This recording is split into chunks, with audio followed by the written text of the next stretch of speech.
힘써 자유를 얻게 하는 보혈의 능력, 주의 보혈, 시험을 이기는 승리되니 참 놀라운 능력이로다. 여러분, 룻기 3장 1절부터 18절 우리가 함께 교독하도록 하겠습니다. 룻기 3장 1절에서 18절입니다. 여러분, 성경을 봐야 되는 분들은 성경을 펴시고, 괜찮으신 분들은 앞에 스크린을 참조해 주시기 바랍니다. 룻기 3장 1절에서 18절인데 제가 먼저 읽겠습니다. 룻의 시어머니 나오미가 그에게 이르되 내 딸아, 내가 너를 위하여 안식할 곳을 구하여 너를 복되게 하여야 하지 않겠느냐. 여러분입니다. 시작.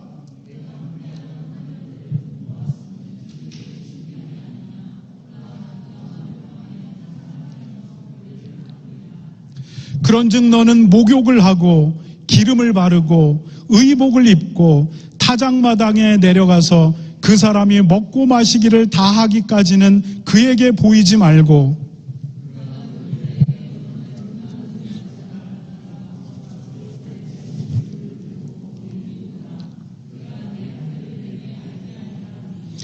룻이 시어머니에게 이르되 어머니의 말씀대로 내가 다 행하리이다 하니라.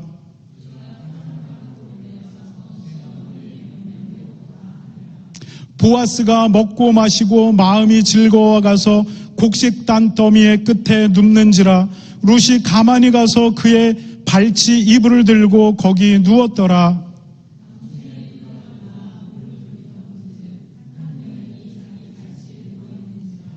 이르되 내가 누구냐 하니 대답하되 나는 당신의 여종 룻이오니 당신의 옷자락을 펴 당신의 여종을 덮으소서.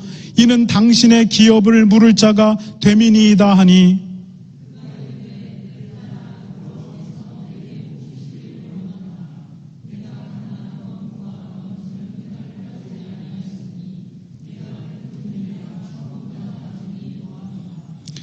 그리고 이제 내 딸아 두려워하지 말라. 내가 내 말대로 내게 다 행하리니 내가 현숙한 여자인 줄을 나의 성읍 백성이 다 아느니라.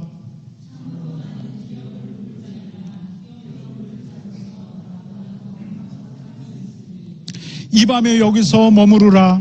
아침에 그가 기업 물을 자의 책임을 내게 이행하려 하면 좋으니 그가 그 기업 물을 자의 책임을 행할 것이니라.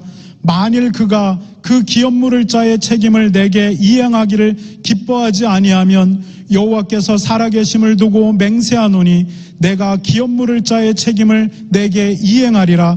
아침까지 누워 있을지니라 하는지라.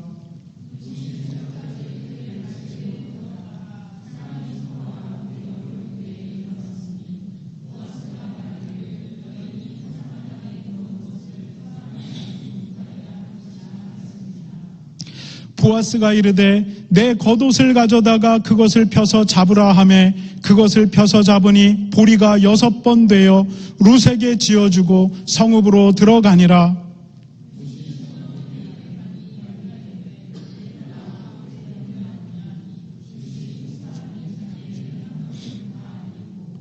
이르되 그가 내게 이 보리를 6번 되어주며 이르기를 빈손으로 내 시어머니에게 가지 말라 하더이다 하니라. 함께 읽겠습니다. 시작. 이에 시어머니가 이르되 내 딸아 이 사건이 어떻게 될지 알기까지 앉아 있으라.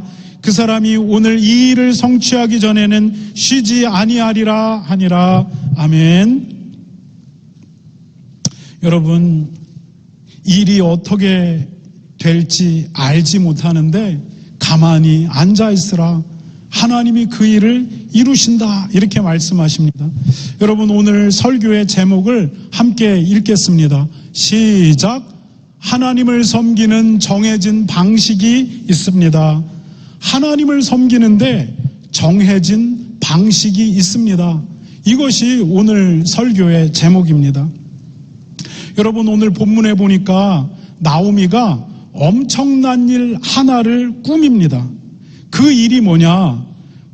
과부가 된 자기 며느리 룻을 보아스라고 하는 남자에게 시집 보내려고 하는 일입니다. 나오미가 이제 이 일을 꾸밉니다. 보아스는 베들레헴에서 아주 유력한 남자였습니다. 쉽게 말하면 돈도 있고 힘도 있고 지역사회에서 존경도 받는 사람이었습니다. 그에 반해 룻은 어떤 사람입니까? 룻은 과부입니다. 그리고 그녀는 이방 여인입니다. 그것도 율법에 의하면 이스라엘 총회에 들어올 수 없다라고 말하는 모압 여자입니다. 그런데 이 시어머니 나오미가 이런 룻을 보아스에게 시집 보내려고 꾸미고 있는 것입니다. 나오미는 어떻게 이런 생각을 하는 것입니까? 지금 우리 시대의 상식으로 생각해도 이거는 맞는 말이 아닌 것 같습니다. 아무리 그래도 과부인 룻을 보아스에게, 그리고 그것도 가장 베들레헴에서 유력한 사람 보아스에게, 아니 이거는 아니지. 더욱이 유대 전통이 강하게 살아있는 그 사회에서 이방 여인 룻을, 그것도 모압 여자를, 야 이거는 아니지. 여러분, 우리가 생각해도 받아들여지기 힘든 이것을 나오미가 꿈꾸고 있다는 것입니다. 그렇다면 나오미는 도대체 어떻게 이것을 감히 상상하고 있는 것입니까? 네, 우리가 계속해서 설명했듯이 계대 결혼이라고 하는 제도를 생각하면서 이게 가능할 수 있다라고 하는 것을 생각하는 것입니다. 여러분, 룻기를 이해하기 위해서는 이 계대 결혼이라고 하는 제도를 정말 잘 이해하고 있어야 합니다. 이미 우리가 2번 정도 이 계대 결혼이 무엇인지 설명했는데 복습 차원에서 제가 한 번 더 설명하도록 하겠습니다. 아는 사람들은 또 목사님 또 반복한다. 그래도 여러분 반복하게 되면 여러분 머리에 박히게 돼요. 그러면 이 박힌 이야기가 어떤 성경을 이야기하는 원리 가운데 작용하게 됩니다.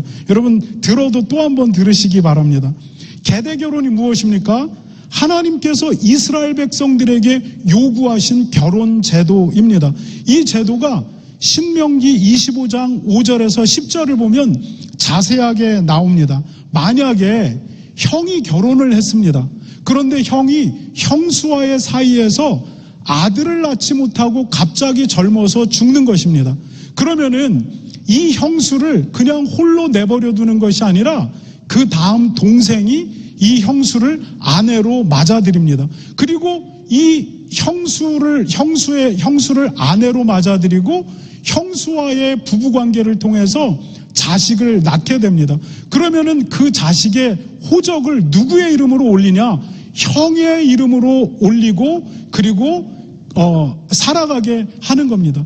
여러분 만약에 그 동생이 또 형수와 살다가 둘 사이에 아들을 못 낳고 죽는다. 그러면은 세 번째 동생이 그 의무를 행하는 겁니다. 만약에 세 번째 동생도 없다.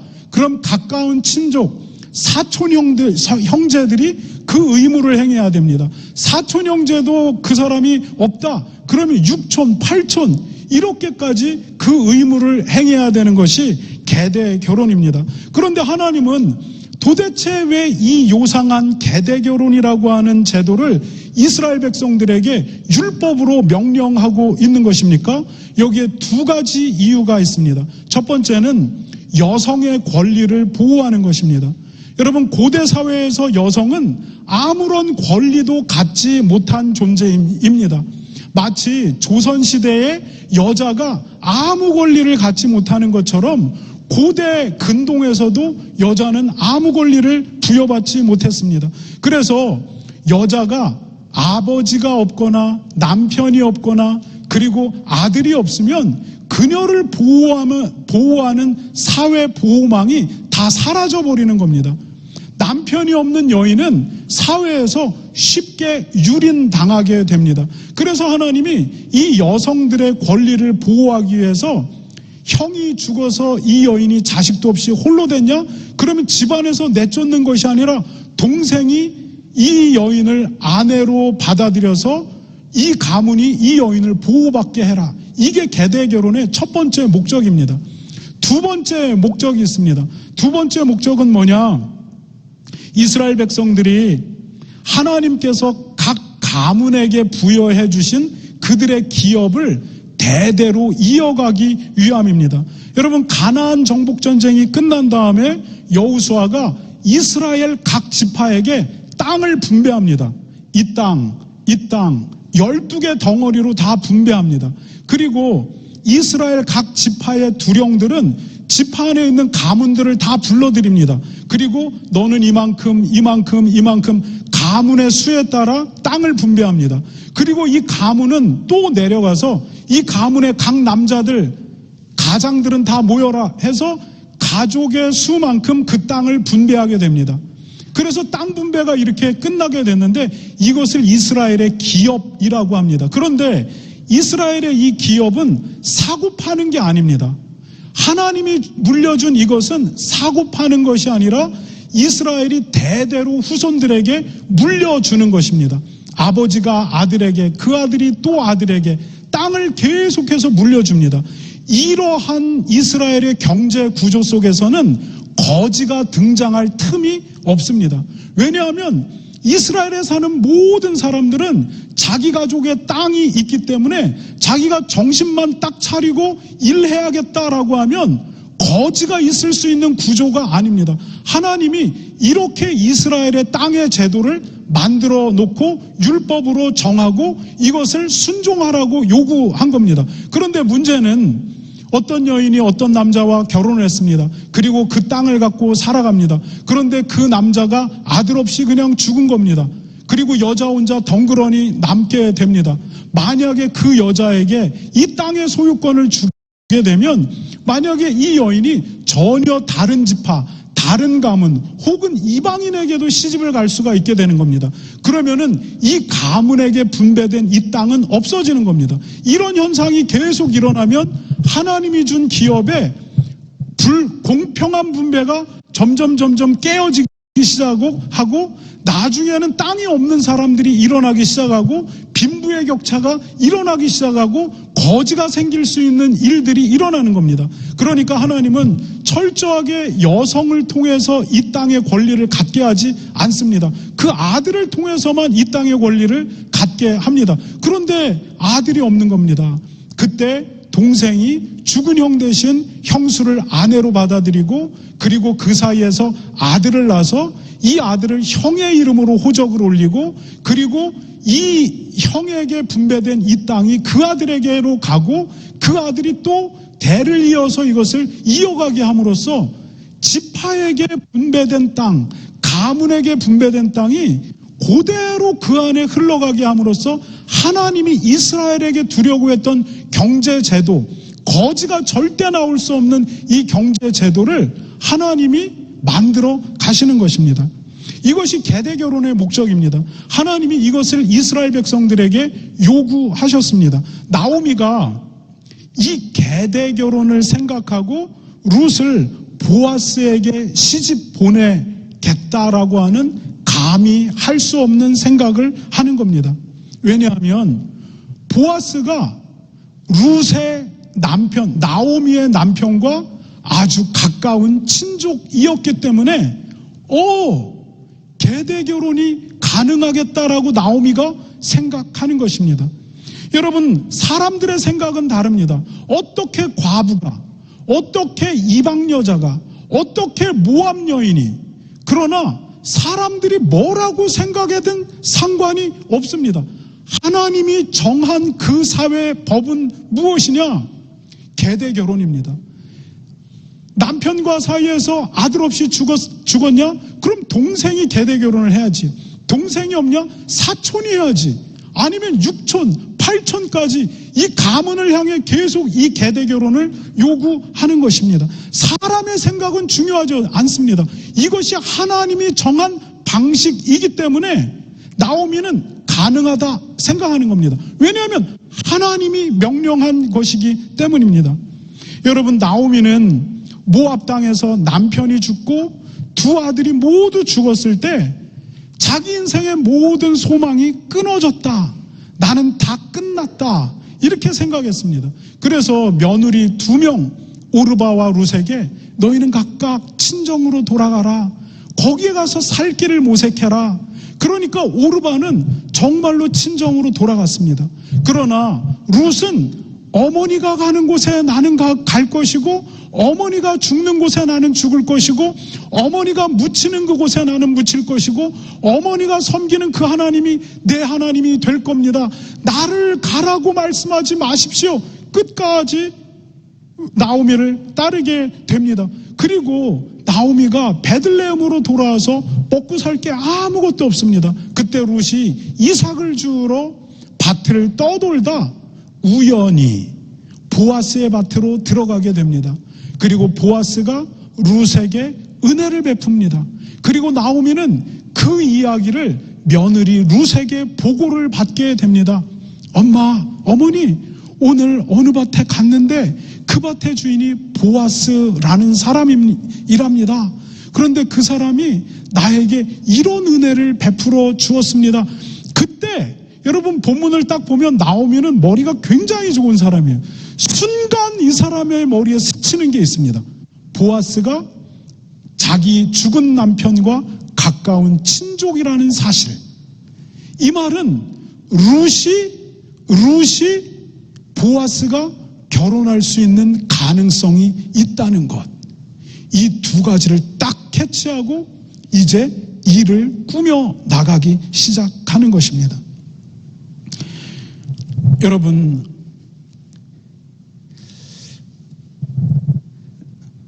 사람들이 생각하기에 나오미를 이렇게 비방할 수 있어요. 나오미, 욕심이 굉장히 많은 여자구나. 어떻게 과부인 이 여자를 베들레헴에서 가장 유력한 보아스라는 남자에게 시집 보낼 수 할 생각을 하는가? 이방 여인, 그리고 이스라엘 총회에 들어올 수 없는 모압 사람, 어떻게 이게 가능한가? 그러나 나오미는 생각하는 겁니다. 왜냐하면 이게 하나님이 정한 하나님의 방식이기 때문입니다. 나오미는 이것을 행합니다. 그리고 결국은 룻은 보아스의 아내가 됩니다. 그리고 나오미와 소망이 없던 나오미와 룻의 인생에 소망의 빛이 이제 스며들기 시작합니다. 여러분, 우리는 우리 자신을 보면 성경은 우리 자신에 대해서 뭐라고 이야기하냐면 우리가 예수님의 신부라고 얘기합니다. 예수님이 우리를 십자가 안에서 우리를 신부로 받아들였다는 겁니다. 그런데 내가 내 자신을 보니까 나는 예수님의 신부로서의 자격이 없어 보입니다. 나는 더럽습니다. 내가 생각해도 나는 음란한 사람입니다. 내가 생각해도 나는 간사한 사람입니다. 내가 혼자 생각하기에 내가 숨기고 있는 죄가 얼마나 많은지 모릅니다. 그런데 성경이 예수 그리스도의 십자가 안에서 내가 예수 그리스도의 신부라고 얘기를 합니다. 나는 예수님의 신부감이 될 사람이 아닙니다. 나는 하나님 앞에 받아들여져서 천국에 갈 수 있다? 내가 내 계산기로 두드리면 전혀 가능성이 보이지 않는 사람입니다. 그런데 하나님이 우리 예수 그리스도의 십자가 안에서 우리가 예수님의 신부고, 그러기 때문에 우리는 하나님의 구원을 받은 백성으로서의 자격이 있고, 내가 너를 그날에 내 나라에 이끌겠다라고 약속합니다. 여러분, 그 이유가 무엇입니까? 하나님이 예수 그리스도 안에서 그렇게 정했기 때문입니다. 사람이 나에게 뭐라고 해도 소용이 없습니다. 하나님이 우리를 구원하시려고 예수 그리스도를 이 땅에 보내주셨고, 그리고 그분이 우리의 죄값을 우리 대신 치르게 하셨습니다. 이것을 성경은 대속이라고 이야기합니다. 우리가 한번 그거를 넘겨져 보게 되면, 여러분, 대속이라는 말이 우리가 많이 들었죠. 대속, 한문으로 대신할 대, 그다음에 속은 속죄할 속. 이게 무슨 뜻이냐면 죄를 거둘 속입니다. 대속이라는 뭐냐면 대신 죄를 거두었다라는 겁니다. 여러분, 우리는 그냥 이대로 살면 그냥 지옥감입니다. 우리는 죄 때문에 다 망가져 버렸고, 하나님이 처음 창조했던 기능들을 다 잃어버린 브로큰 망가진 사람들입니다. 여러분, 우리는 음란하지 않으려고 애를 쓰고 애를 써도 음란하고, 질투하지 않으려고 해도 질투가 일어나고, 시기하지 않으려고 해도 시기가 일어나고, 분내려고 하지 않아도 분이 일어납니다. 여러분, 우리는 죄 때문에 망가진 사람입니다. 여러분은 집안에서 망가진 물건을 어떻게 합니까? 더 이상 고칠 수 없게 망가진 물건을 여러분은 쓰레기통에 갖다 버립니다. 쓰레기통에 갖다 버리면 쓰레기차가 와서 그것을 수거해다가 소각장으로 가져갑니다. 그리고 소각장에서 태워 없애버립니다. 여러분, 하나님이 우리를 만들었는데 우리가 죄 때문에 망가졌습니다. 그래서 여러분, 우리에게 남은 운명은 뭐냐면 불과 유황으로 타는 소각장에 버려지는 겁니다. 왜냐하면 용도 폐기되는 겁니다. 우리에겐 소망이 없는 존재입니다. 그런데 하나님이 예수 그리스도를 이 땅에 보내시고 우리의 죄, 여전히 우리가 죄로 말미암아 넘어지는, 지금 현재도 그런 부족한 인생을 살아가는 우리에게 예수님이 십자가에서 우리의 죄를 우리 대신 우리 죄를 거두어드리게 하셨고, 여기에 의지하는 사람을 하나님이 내가 구원하겠다. 그날에 이 십자가를 의지하고 내 앞에 서는 사람에게 심판이 없다라고 약속하셨는데, 이것이 하나님이 정한 방식입니다. 여기에 바리새인들이 이렇게 말합니다. 아니, 창녀가 구원을 받습니까? 아니, 세리가 구원받습니까? 저렇게 사기치고 속이면서 자기 이익을 끝까지 가져가는 저 사람에게 구원이 있다고 어떻게 선언할 수 있습니까? 죄인이 구원을 받을 수 있습니까? 어떻게 그들과 어울립니까? 주님의 방식은 대속입니다. 내가 죄값을 치를 것이다 라는 것입니다. 이 안에서 구원이 일어난다 라고 주님이 말씀하시는 것입니다. 하나님이 정하셨기 때문입니다. 룻이 어떤 사람이건 그들의 관점에서 어떻건 상관이 없습니다. 하나님이 계대 결혼으로 정했습니다. 그 안에서 룻은 소망이 있는 것입니다. 여러분, 예수 그리스도의 복음이라고 하는 방식 속에서 우리 안에 소망이 있는 것입니다. 우리 스스로가 우리에게 소망을 찾아보려고 애쓰고 수고해봐야 헛수고입니다. 우리의 구원은 우리가 예수 그리스도 그 복음에 의지하고 그것을 믿음으로 말미암아 오는 것이라고 성경은 계속해서 말합니다. 자기를 의지하는 자는 결국 부끄러움을 당하게 될 것이다 라고 말합니다. 내가 헌금도 이렇게 냈고 교회 출석도 이렇게 냈고 그리고 좋은 말도 이만큼 냈는데 하나님 이제 괜찮은 사람 아닙니까? 그것으로 부족해. 굉장히 부족해. 아니, 그러면 어떻게 해야 합니까?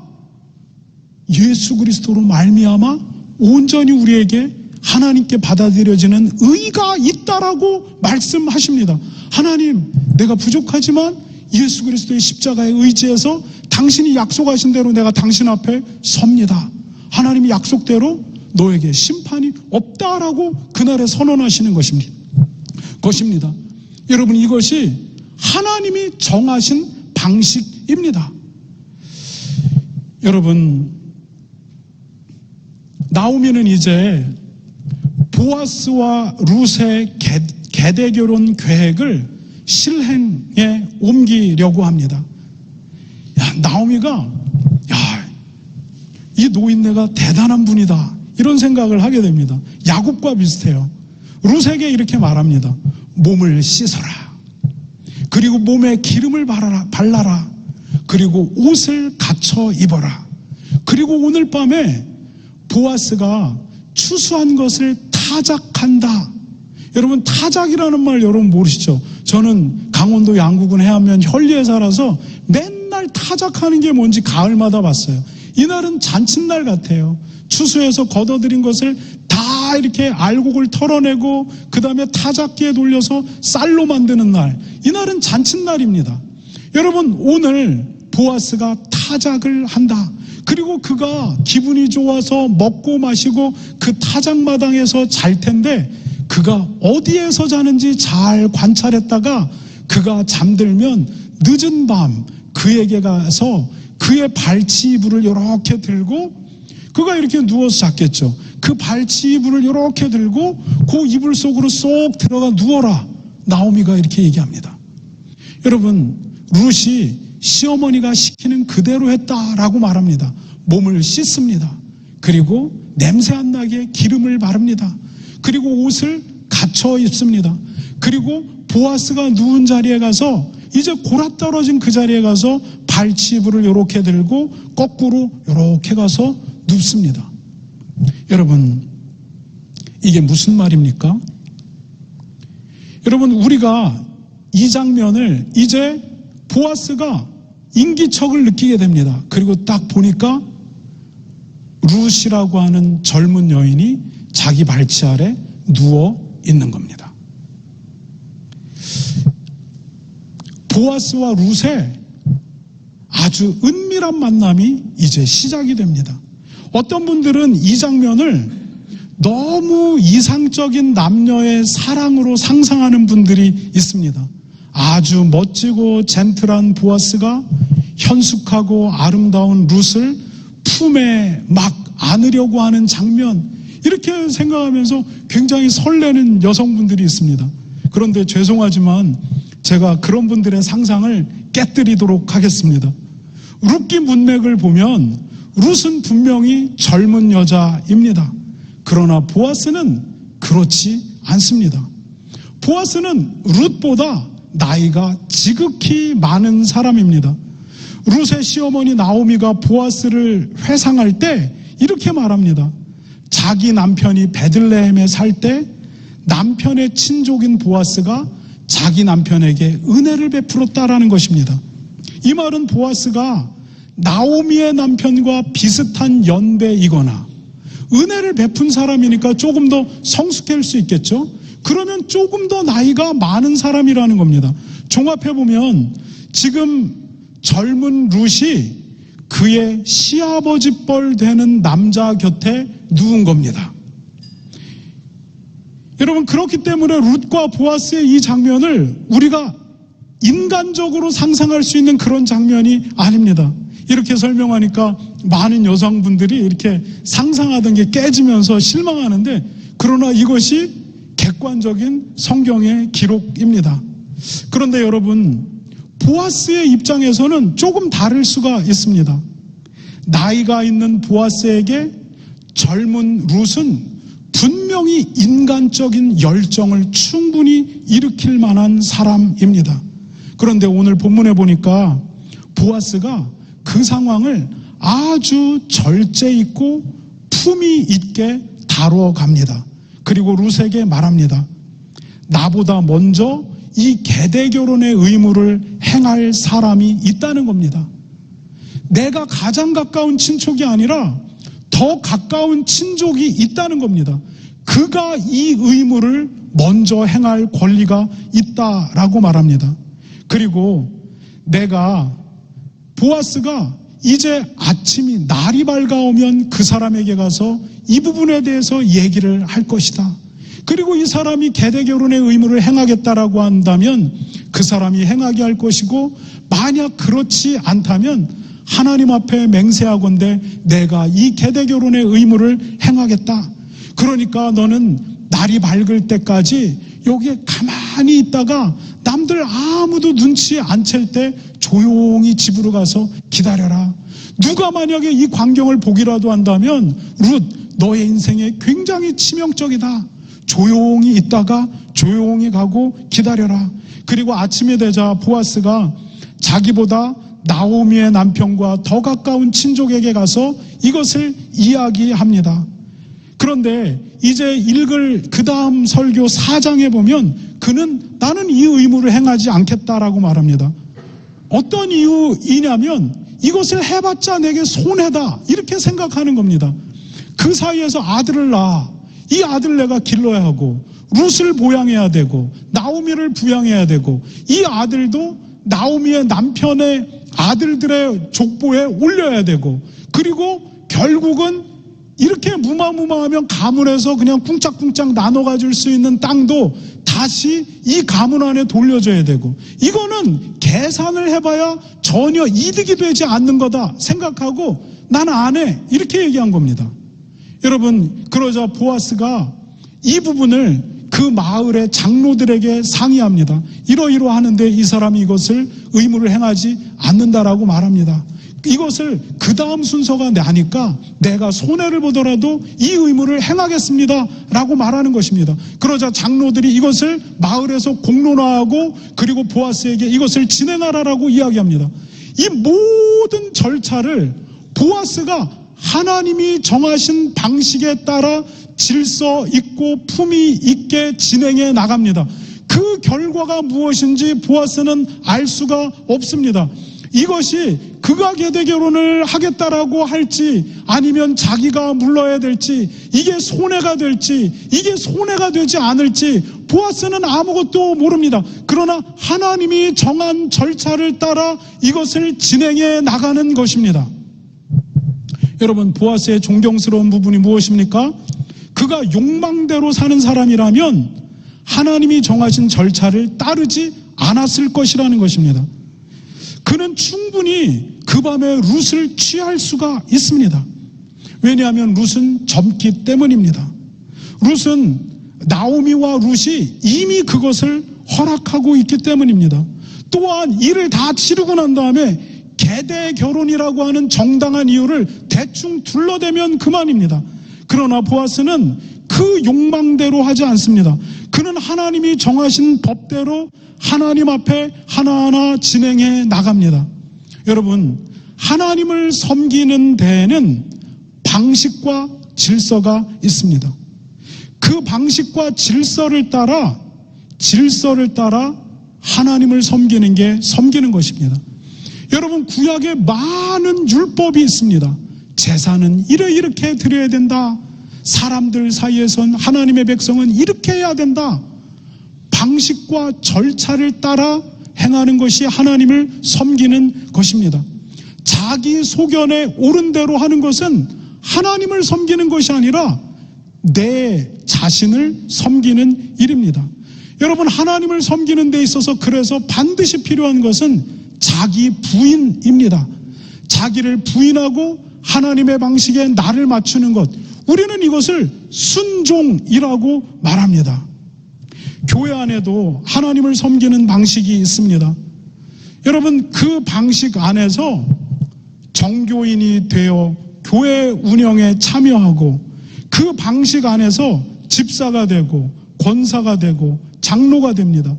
그 질서 안에서 의견을 결정하는 기구들이 나옵니다. 은혜와 평강교회 같은 경우는 목양위원회가 교회의 정체성과 방향을 잡아갑니다. 운영위원회가 실제적인 교회의 운영을 실행해 나가게 됩니다. 정교인 회의에서 은혜와 평강교회는 교세모라고 부르죠. 교회를 세워가는 모임, 공동의회 또는 사무처리회라고 하는데 은혜와 평강교회는 이것을 교세모, 정교인 회의를 교세모라고 합니다. 성도 전체의 합의를 가져가게 됩니다. 교회는 이 질서 안에서 운영되고 이 질서 안에서 함께 하나님의 뜻을 찾는 것입니다. 그리고 하나님의 뜻이 드러났을 때 목사건 어떤 한 사람이건 모두 이 뜻에 굴복하고 하나님이 이렇게 뜻을 드러내는구나, 자기를 부인하고 순종하고 맞추고 하나님을 섬겨 나가는 것입니다. 이 질서가 정상대로 가동될 때 그게 공의고, 이 공의가 있을 때 화평과 평안이 그 안에 있는 것입니다. 하나님의 나라는 먹고 마시는 데 있지 않다. 하나님의 나라는 의와 평강과 희락이다. 이렇게 이야기합니다. 하나님의 나라가 뭐라고 얘기하냐면 먹고 배부르게 마시고 큰 소리로 떠들고 하하 웃고 이게 아니라 의와 평강과 희락이다. 의가 무엇입니까? 너와 나 사이에 반드시 있어야 될 것. 사람은 사람을 죽이면 안 돼. 사람은 사람을 속이면 안 돼. 사람은 사람을 사기치려도 안 되고 간음을 해서도 안 돼. 사람과 사이에 바른 관계, 이게 의입니다. 하나님과 나 사이는 어때야 됩니까? 하나님이 율법으로 정하는 것들이 있는데 이 안에 있을 때 이게 바른 관계야. 이거를 바로 의라고 합니다. 의로운 것이 바로 이것입니다. 사람과 의롭게 행하고 하나님 앞에서 의롭게 행하는 것, 바른 관계 안에 있는 것, 이게 의인데 이 의 안에 무엇이 있냐? 평강이 있다는 겁니다. 바른 관계에 있지 않으면 평강은 있지 않습니다. 그리고 이 평강이 무엇을 갖고 오냐? 희락을 갖고 온다는 겁니다. 그래서 하나님의 나라는 의와 평강과 희락이다라고 예수님이 말씀하시는 것입니다. 여러분, 하나님이 정한 질서와 방식을 따라갈 때 이 의가 일어나고 평강이 일어나고 희락이 일어나는 것입니다. 여러분, 오늘 예배 이후에 교회에 중요한 논의가 있습니다. 미시사가 우리 교회와 한 지붕 두 교회를 이루는 부분입니다. 미시사가 우리 교회로부터 4월 20일 부활절에 한 지붕 두 교회를 이루자라고 하는 제안이 있었습니다. 이 부분에 대해서 이제 친교 시간에 모든 성도들이 의견을 교환하려고 합니다. 그리고 필요하면 성도 투표에 들어가려고 합니다. 여러분, 원래 성도 투표는 정교인 투표입니다. 교회가 정한 정교인 과정을 마치고 정교인이 된 분들이 이 투표에 참여하는 것입니다. 이것이 모든 교회의 상식입니다. 그런데 우리가 옥빌로 이사를 오면서 오래되지 않았죠. 이 정교인 과정을 시작한 분들이 있고 거의 끝나간 분들이 있고 또는 예배에 오래 참여하지만 개인 사정 때문에 아직 이 과정에 들어오지 못한 분들이 있습니다. 원칙을 따지자면 이분들은 투표에 참여할 수가 없습니다. 그런데 우리가 이토비코에서 옥빌로 이사를 온 이유는 뭐냐면 이곳에서 지역교회를 이루기 위해서 이곳에 왔습니다. 그리고 이곳에서 만난 귀한 성도들이 있습니다. 이분들의 의견을 이제 옥빌에서 지역교회가 되는 교회로서 이것을 반영하지 않는다는 것은 굉장히 무리가 있는 것 같아요. 그렇다라고 해서 그러면은 뭐 그냥 그때그때마다 고무줄처럼 원칙이 없어지면 되냐? 그러지는 않고 저는 이 부분만큼 예외를 적용해서 지금 이 안에 예배하고 있는 모든 분들이 함께 투표에 참여해야 되지 않나, 이런 생각을 하게 됩니다. 여러분 각자가 하나님 앞에 하나님이 무엇을 기쁘게 여기실까를 생각하시기 바랍니다. 아, 목사님은 이거를 원할 것 같은데? 그러면은 거짓을 행하는 겁니다. 여러분 각자가 생각해서 하나님은 이것을 원할 것이다, 정직하게 투표하시기 바랍니다. 그리고 이 투표의 결과가 나오게 되면 우리 모두가 여기에 순종하는 겁니다. 그런데 홍석표 집사님이 우리 교회 오신다고 지난주에 이렇게 얘기를 딱 듣고 제가 아니 이런 경우는 어떻게 하지? 이런 생각을 제가 했는데 오늘 처음 나왔는데 이렇게 그러는 건 좀 무리가 있지 않나 이런 생각을 제가 조금 하게 됐어요. 근데 그래도 두 분은 서운해할 분들이 아니에요. 아닌 거를 제가 믿음으로 이렇게 생각하고요. 그래서 우리가 20세 이상, 성원이는 포함이 안 돼요. 어쩌면 성원이가 교회를 정말 많이 알 수도 있어요. 그러나 20세 이상 우리가 지금 예배에 함께하는 분들이 하나님 앞에 교회를 세워가는 마음으로 투표하는 겁니다. 그리고 여기에 우리가 순종하는 겁니다. 저도 익사이팅합니다. 하나님은 어떤 결과를 내실까? 그리고 하나님은 무슨 일을 하실까? 정말 익사이팅합니다. 그래서 여러분 제가 안 보이는 분들이 있어요.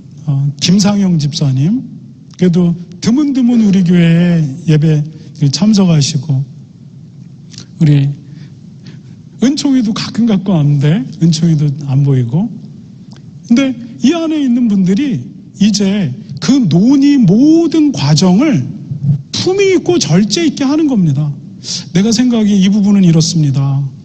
저는 이 부분을 생각합니다. 들으면서 아, 이런 부분이 있구나, 이런 부분이 있구나, 우리가 생각하게 되는 것이고, 이렇게 생각하다가도 성령님께서 임하셔서 판도가 이렇게 바뀔 수도 있고 이렇게 바뀔 수도 있는 겁니다. 그러나 중요한 것은 뭐냐면 모든 절차를 하나님이 원하는 대로 진행하고 모든 성도는 이 결과에 순복하는 것입니다. 그리고 교회를 하나님 앞에 세워 나가는 것입니다. 여러분, 이것이 교회입니다.